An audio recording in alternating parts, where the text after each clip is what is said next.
कशी आहे सुमित्रा? तुमचं काही जाणं येणं होतं की नाही? असतं की रोजच जाणं येणं. तू तरी माझ्यावर चिडू नकोस ना. तसंही माझ्यावर प्रेम करणारी माणसं आता हळूहळू दूर होत चाललेत माझ्यापासून. आणि घरात झाडू मारणारी मोलकरीण जेव्हा तुझ्याशी उपकाराची भाषा करेल ना, तेव्हा तुला माझं दुःख कळेल. गोळी झाडल्यावर शिकार जागच्या जागी ठार झाली पाहिजे. जखमी शिकारीच्या मागे धावण्यात मजा नाही रे.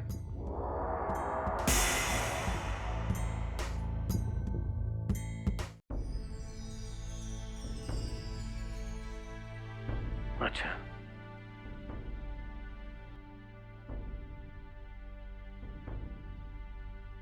अच्छा, म्हणजे तू खरंच गोव्याला गेली होतीस आणि इथे माझं मन खात होतं. मी तुझ्यावर उगाच संशय घेतला म्हणून. आज परमेश्वरापुढे काय मागितलं माहितीये का? ज्या दिवशी माझ्या मनात पुन्हा माझ्या जानकीविषयी असा संशय येईल, तो दिवस माझ्या आयुष्यातला शेवटचा दिवस असू दे. आणि तू मला मला माफ करा प्लीज.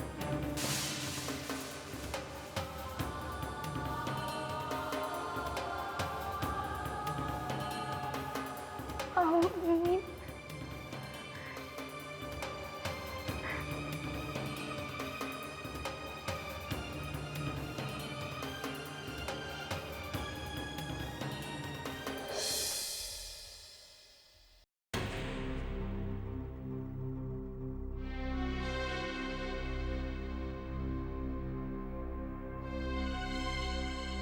काय ग? काय झालं? काही नाही. अमृता, काय झालंय?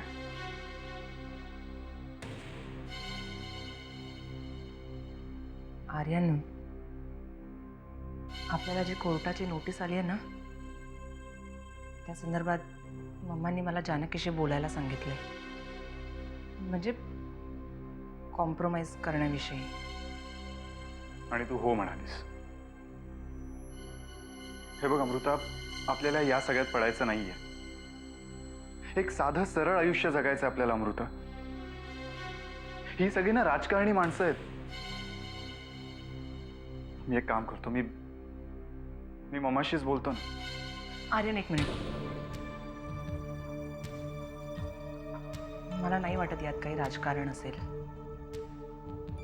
आणि मी बोलल्याने जर परिस्थिती बदलणार असेल तर काय हरकत आहे बोलायला? पण अमृता, तूच का? अगं मम्माकडे हजारो माणसं आहेत अशी. त्यांना बोलू दे ना. कारण त्यांच्यापैकी कोणीही जानकीशी नाही बोलू शकत, म्हणून मी. पण अमृता, जानकीशी बोलून काय फरक पडणार आहे? आर्यन, जानकी एकटीच बाबांना शांत करू शकते. मला नाही असं वाटत. तुम्ही त्या जानकीला जे काय सुपर वुमन वगैरे समजताय ना, तशी अजिबात नाहीये ती. काहीच करू शकणार नाहीये ती. असं का वाटतंय तुला? कारण अमृता, तुमच्या त्या जानकीच्या चेहऱ्यावरच लिहिलंय, मी मूर्ख आहे. आर्यन, प्लीज. जानकीबद्दल नको काही बोलूस. ठीक आहे? इतकाच विश्वास आहे ना तुला तुझ्या जानकीवर? मग आता सांगच तिला हे काम करून दाखवायला. ते मी नाही सांगू शकत. पण मी सांगू शकतो ना. अगदी 100% सांगू शकतो. तुमची जानकी आपल्याला काहीही मदत करू शकणार नाही. पण का? का? कारण अमृता, तिच्या मनात काय? जाऊ दे. उगाच मी तुला काय बोललो तर तुला नाही पटणार ते.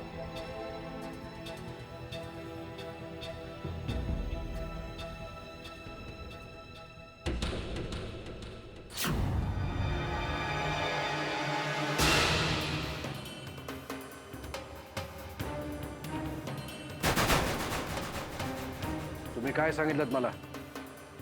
कुठे होती जानकी काल?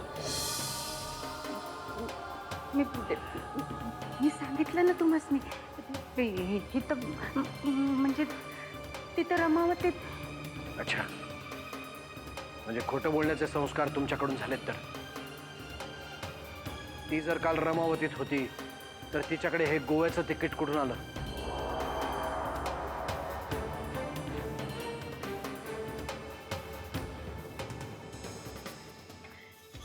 सोडते तुमच्या समोर. यामध्ये आईची काय? एक शब्दही बोल नकोस. विनंती करण्याचा हक्क गमावून बसली तू. जावई बापू, झाली असेल तिच्याकडनं चूक, पण एकदा माफी करा. किती वेळा माफ करू तिला आणि कितीदा खोटं बोलणार आहे ती?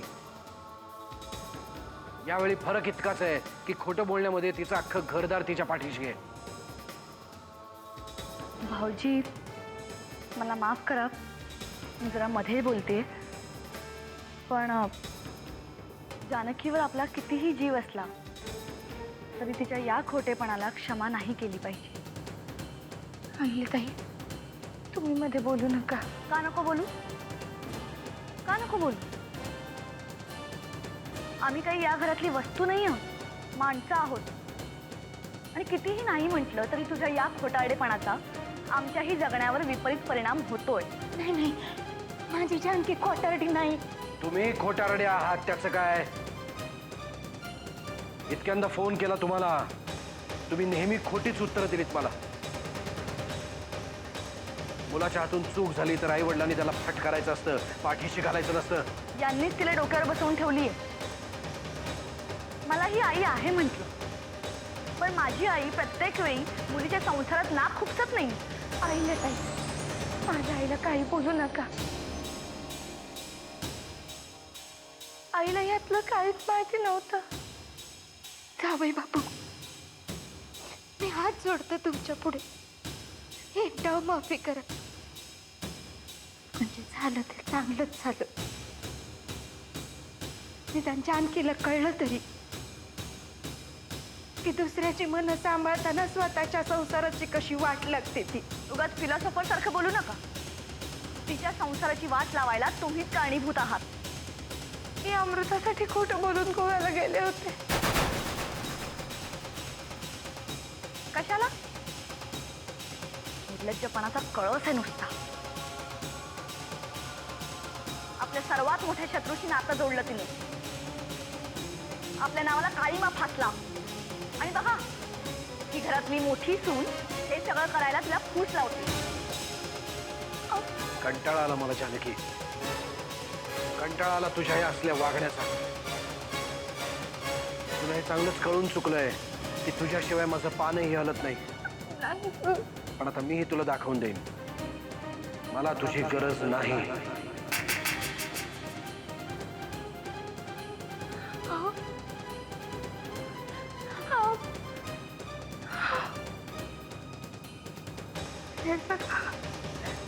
हे सगळं माझ्यामुळे झालं. माझ्यामुळे तुला पण.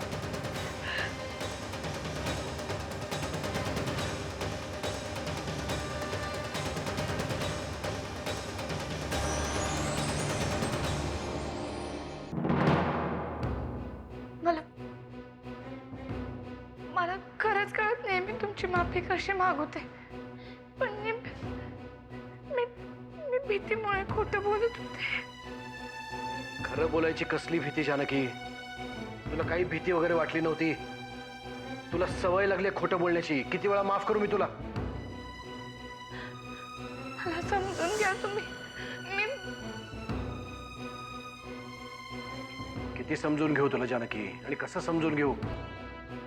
लहान आहे म्हणून किती दिवस डोक्यावर बसवू मी तुला?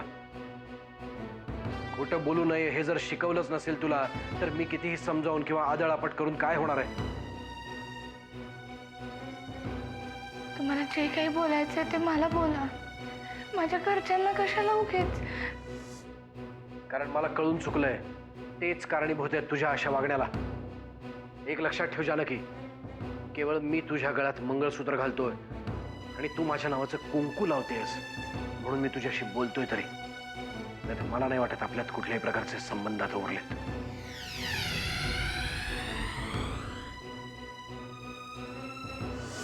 अहो तुम्ही काय बोलताय?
हॅलो. हॅलो जानकी, अमृता बोलतेय. बोल ना. कशी आहेस ग? मी बरी आहे. बोल. जानकी, आज किंवा उद्या तुला भेटायला जमेल? का ग अमृता, काय झालं? नाही नाही, झालं काहीच नाही आहे. मला जरा बोलायचं होतं तुझ्याशी. म्हणजे माझं एक काम आहे तुझ्याकडे, जे फक्त तूच करू शकतेस. मला जमणार असेल तर मी नक्की तुझ्यासाठी करेन. जानकी, ते काम फक्त तूच करू शकतेस, पण अडचण अशी आहे की मी फोनवर नाही बोलू शकत आहे. तू आज किंवा उद्या भेटली असतीस तर प्रत्यक्षातच बोलता आलं असतं ना. मी उद्या बघते, तू नको काळजी करूस. ठीक आहे.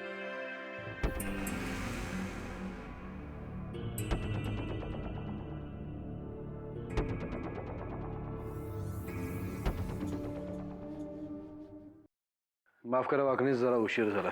नाही नाही साहेब, काहीतरीच काय. पाथरकरांविषयी माहिती मिळवायला सांगितली होती, मिळवलीत? हो साहेब, माहिती काढली. पण आपण त्यांना वेठीस धरू शकू असं कुठलंही प्रकरण त्यांच्या नावावर नाहीये. निदान त्यांच्या कुटुंबातल्या कोणाच्या तरी नावावर भाऊ, बहीण, मुलं कोणीतरी असेल. त्यांचा मुलगा लंडनला शिकायला आहे, एकुलता एक येतो. आणि त्यांच्या लहान भावाचा कन्स्ट्रक्शनचा व्यवसाय. बहुतेक प्रकरणं त्याची लफड्यातलीच असतात. पण आता मोठा भाऊ सत्ताधारी पक्षाचा आमदार असल्यामुळे सगळी प्रकरणं दाबली जातात साहेब. मग असंच एखादं दाबून ठेवलेलं प्रकरण उकरून काढा. पण साहेब, असं काही केलं तर संशयाची सुई थेट आपल्यावर येईल. वाकणीस, समस्येवरती उपाय शोधायला शिका. प्रतिप्रश्न करून समस्या अधिक गंभीर बनवू नका. साहेब, पाथरकरांच्या बाबतीत आपण वेगळा उपाय अवलंबू शकत नाहीये का? नक्कीच. एक अत्यंत सोपा मार्ग आहे वाकणीस. आपण पाथरकरांच्या पाया पडायचं. चालेल?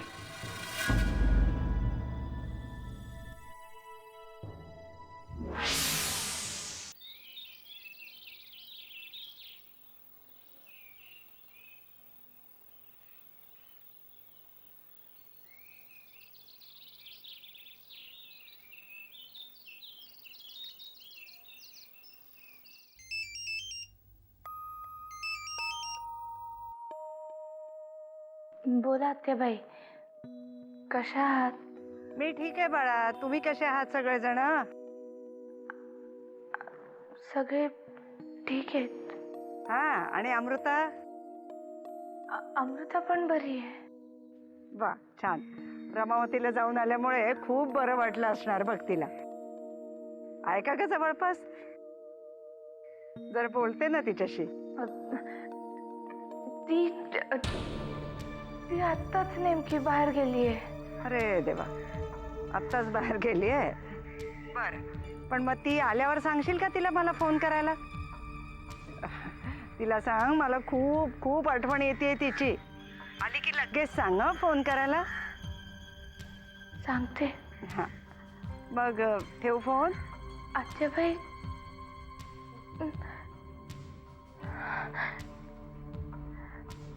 काळजी घ्या. हो ग, हो हो.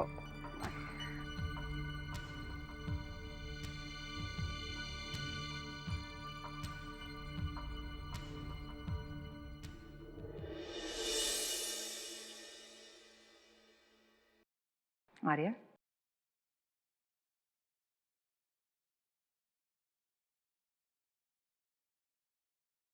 आर्यन, तू जानकीबद्दल असं का म्हणालास की ती आपल्याला मदत करणार नाही म्हणून? बरोबरच बोललो मी. कारण तिचं जे काय चाललंय तिचं तिला तरी माहितीये का काय माहित. दरवेळेला तिचं आपलं वेगळंच काहीतरी असतं. म्हणजे म्हणजे अमृता, मी तुला बोललो नाही, पण पण गोव्याला असताना जानकी मला 2दा-3दा फोन करायचे दिवसात. काहीतरीच काय. अरे मला फोन करायला सुद्धा तुझ्याकडे वेळ नसायचा, तर तुला काय फोन करणार. आणि जरी केला असेल तरी माझ्यासाठीच केला असेल ना. मलाही हाच प्रश्न पडायचा. कारण अमृता, ज्या ज्या वेळी जानकीने मला फोन केला त्या त्यावेळी एकदाही तुझी चौकशी केली नाही. अच्छा, मग एवढ्या काय गप्पा मारायची ती तुझ्याशी. हे बघ, ती मला फोन का करायची, फोनवर माझ्याशी असं विचित्र का बोलायची मला नाही माहित. ठीक आहे ना, मग त्यात एवढं डिस्टर्ब होण्यासारखं काहीच कारण नाही आहे. कारण आहे अमृता. अमृता, हनीमूनला आलेल्या कपलशी किती वेळ बोलावं याचं भान नको तिला. आर्यन, मला तुझं म्हणणं पटतंय, पण तू हे समजून घे ना की ती गावावरनं आली आहे रे. त्यामुळे कुठलेही मॅनर्स किंवा एटिकेट्स तिला नाही माहिती.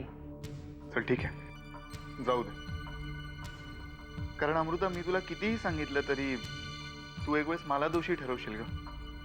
पण तिची चूक तू कधीच मान्य करणार नाहीस, नाही का. तुला जी चूक वाटते ना ती मला चूक वाटतच नाहीये. उलट मला हसू येते. आर्यन, अरे जानकी बालिश आहे. तू कशाला तिचा फोन एवढा मनाला लावून घेतोयस. चालेल बाबा, मी आहे, वेड आहे मी. आणि तुझी ती आई आहे ना, ती शाणी आहे. बस. आर्यन प्लीज. मुळात मी तिला माझी आई मानतच नाही. माझी एक चांगली जवळची मैत्रीण मानते. ठीक आहे अमृता, मग तुझी ही मैत्रीण मला फोन का करायची आणि फोनवर माझ्याशी काय बोलायची हे तुला न सांगितलेलंच बरं.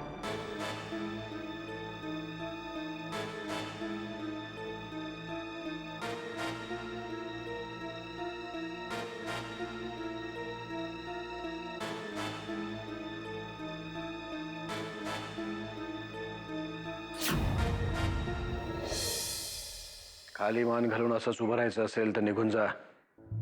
नाही साहेब, मी विचार करतोय की असा एखादा उपाय शोधला पाहिजे की हे प्रकरण आपल्या अंगाशी न येता समोरच्याचा काटाही निघाला पाहिजे.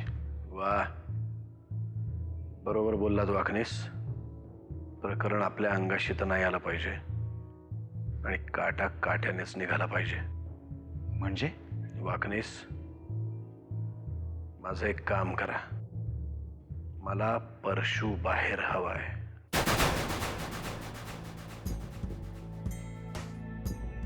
परशू शेठ बाहेर? साहेब, कसं शक्य आहे?